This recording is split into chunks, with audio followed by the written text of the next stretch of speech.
Periha Mathematics channel 11th Max example 8.3 volume 2ல பார்க்க போறோம். So இந்த 8.3க்கு முன்னாடி நீங்கள் என்ன பார்க்கணும் அப்படின்னு பார்த்தீங்கன்னா ஆல்ரெடி நம்ம இந்த சம்முக்கு முன்னாடி இருக்கிற இந்த தியரம் எக்ஸ்பிளைன் பண்ணியிருப்போம். அதாவது செக்ஷன் ஃபார்முலா இன்டர்னல் டிவிஷனும் எக்ஸ்டர்னல் டிவிஷன்னா என்னன்னு சொல்லிட்டு.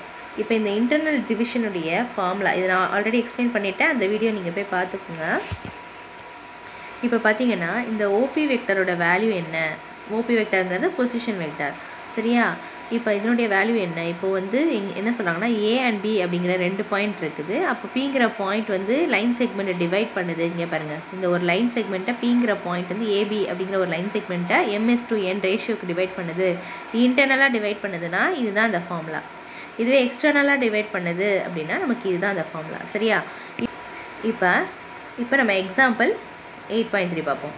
Let A and B be the 2 points with the position vector. இப்போ A and Bங்கிறத எடுத்துக்கோங்க. A and Bங்கிறது பொசிஷன் வெக்டருடைய ரெண்டு பாயிண்ட்ஸு, ஓகேவா? இப்போ இதில் வந்து P அப்படிங்கிற ஒரு பாயிண்ட் இருக்குது, ஓகேவா? அந்த பாயிண்ட் வந்து என்ன ஆகுது அப்படின்னா இன்டர்னலாகவும் இந்த பாருங்க ஃபைண்ட் த பொசிஷன் வெக்டர். அந்த பொசிஷன் வெக்டர் தான் நம்ம கண்டுபிடிக்கணும். அந்த பாயிண்ட்டை which divides a line segment joining A and B in the ratio 1:3. So ratio என்னது? இங்கே 1:3ங்கிற ரேஷியோவில் நமக்கு கட் ஆகுது, ஓகேவா? ஸோ போத் இன்டர்னலி அண்ட் எக்ஸ்டர்னலிக்கு நமக்கு கட் ஆகுது, ஓகேவா? ஸோ இப்போ இதை தான் நம்ம கண்டுபிடிக்கணும். ஸோ இப்போ நமக்கு என்ன தெரியும்? கொடுத்துருக்கிறது வந்து ஏபியோடைய பொசிஷன் வெக்டார்ஸ். ஸோ அப்போ ஓஏ வெக்டார் வந்து நமக்கு ஃபஸ்ட்டு இருக்குது, அப்புறம் ஓபி வெக்டார் வந்து நமக்கு செகண்ட் இருக்குது. ஸோ அதை நம்ம எழுதிக்கணும். இது வந்து கொஷினில் கொடுத்துருக்குது. இப்போ நம்ம அந்த ரெண்டு பாயிண்ட்டையும் சி அண்ட் டின்னு வச்சுக்கலாம், ஓகேவா? ஸோ இன்டர்னலியை சீனும் எக்ஸ்டர்னலியை டின்னு வச்சுருக்கோம். நம்ம இங்கே பீன்னு கொடுத்துருந்தாலும் நேமு அங்கே கொடுத்துருந்தாங்கல்ல, ஸோ அப்படி வைக்காமல் இன்டர்னலிக்கு சீன்னு கொடுக்குறாங்க, எக்ஸ்டர்னலிக்கு வந்து நமக்கு டின்னு கொடுக்குறாங்க நேம், ஓகேவா? ஸோ ரெண்டு பாயிண்ட், ஏன்னா இன்டர்னலாக ஒன்று கட் பண்ணுது, எக்ஸ்டர்னலாக ஒன்று கட் பண்ணுதுன்னா ரெண்டு பாயிண்ட் நம்ம நேம் தனித்தனியாக கொடுக்கணும். ஸோ அதை தான் இங்கே எழுதுகிறாங்க. லெட் சி அண்ட் டி அப்படிங்கிறது வந்து ஏபிங்கிற அந்த லைன் செக்மெண்ட்டை கட் பண்ணுற அந்த ரேஷியோ 1:3க்கு இன்டர்னல் அண்ட் எக்ஸ்டர்னல் அப்படின்னு சொல்லிட்டு. இப்போ இந்த ஓசி அப்படிங்கிற வெக்டார் வந்து பொசிஷன் வெக்டார். எதுக்குன்னா அந்த பாயிண்ட்டுக்கு. இப்போ பார்த்தீங்கன்னா இப்போ இதனுடைய ஃபார்முலா என்ன? நமக்கு இன்டர்னலிக்குள்ள ஃபார்முலா மேலே இருக்குல்ல, இந்த first formula OP vector is equal to NA vector plus MB vector divided by N + M.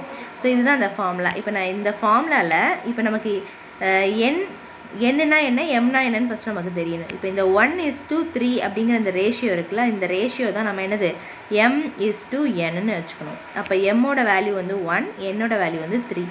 So இந்த ஃபார்முலா ஃபஸ்ட்டு ஃபார்முலாவில் சப்ஸ்டியூட் பண்ணுங்கள். இப்போ ஏ வெக்டார் அப்படிங்கிறது நமக்கு பொசிஷன் வெக்டார், ஏவுடைய position vector. So B vector, இந்த ஏ வெக்டாருங்கிறது ஏவுடைய பொசிஷன் வெக்டார், இப்போ OA vector. So B vector அப்படிங்கிறது ஓபி வெக்டார். ஸோ இதெல்லாம் நீங்கள் சப்ஸ்டியூட் பண்ணி பாருங்கள்.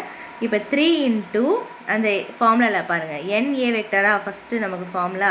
ஸோ அதில் அந்த ஃபார்முலாவில் எண்ணுக்கு இது வந்து என், இது வந்து ஏ வெக்டார், கரெக்டாக? அடுத்தது ப்ளஸ் பி வெக்டாரா? ஸோ இப்போ இந்த ஃபார்முலா பாருங்கள், ஏன்னா எம் வந்து நமக்கு 1 தான். ஸோ அப்போ 1 இன்ட்டு பி வெக்டார் தான். ஸோ அதனால் இந்த இடத்துல 1 வரும். ஸோ 1 நமக்கு எழுதலை. ஸோ 1ங்கிறது எம்முடைய வேல்யூ, ஓகேவா? ஸோ அப்போ இந்த இடத்துல நீங்கள் எழுதிக்கோங்க ப்ளஸ் MB வெக்டார்னு எழுதிக்கோங்க. ஸோ எம் வந்து நமக்கு 1, அப்போ 1 இன்ட்டு பி வெக்டார் அதே தான் வந்துடும். கீழே பார்த்தீங்கன்னா அந்த M+N நம்ம எழுதுவோம், ரெண்டையும் ஆட் பண்ணுவோம், N+Mன்னு எழுதுவோம். ஸோ அப்போ அந்த 3 + 1 நமக்கு இந்த இடத்துல வந்துடுச்சு, ஓகேவா?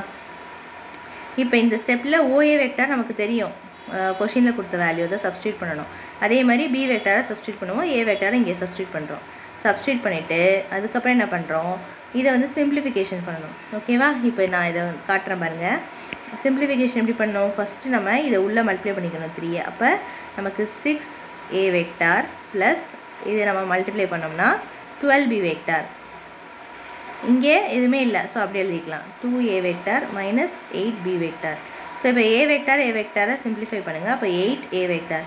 ஸோ 12B வெக்டாரில் 8B வெக்டார் போயிடுச்சு அப்படின்னா ப்ளஸ் 4B வெக்டார், ஓகேவா? கீழே நமக்கு 4 இருக்குது. ஸோ இப்போ தனித்தனியாக நம்ம போட்டோம் அப்படின்னா எப்படி பிரிப்போம்? 8A vector plus 4B vector.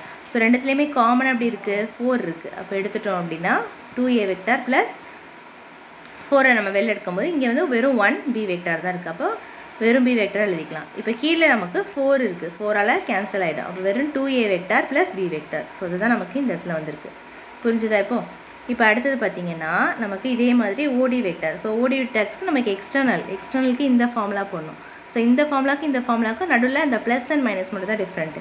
So இந்த ஃபார்முலாவில் நம்ம இந்த இடத்துல மைனஸ் பண்ணுவோம். ஸோ மைனஸ் பண்ணும்போது நம்ம இதே ஸ்டெப்பு தான் இப்போ பார்த்தீங்கன்னா இப்போ இங்கே நம்ம மல்டிப்ளை பண்ணும்போது அதே வந்ததில்ல, அதே மாதிரி தான் நமக்கு வந்துடும். ஸோ அப்போ 6a vector plus 12b vector first இல்லை.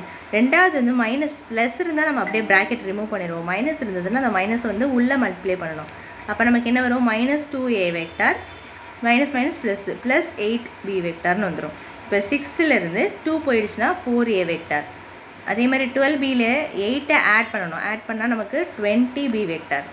ஸோ கீழே வந்து நமக்கு என்ன இருக்குது, 3ல் 1 போச்சுன்னா நமக்கு 2 இருக்குது. ஸோ 2 இருக்குது. இப்போ மேலே நம்ம 2 காமன் எடுக்கலாம். 2 டேபிளில் 4 வரும் 20 வரும். இப்போ 2 மட்டும் காமன் எடுக்கலாம், ஏன்னா கீழே கேன்சல் பண்ணுறதுக்காக. அப்போ மேலே 2a vector plus 10b vector. Okay, கீழே 2 இருக்குது. இப்போ 2 கேன்சல் ஆனால் 2a vector plus 10b vector.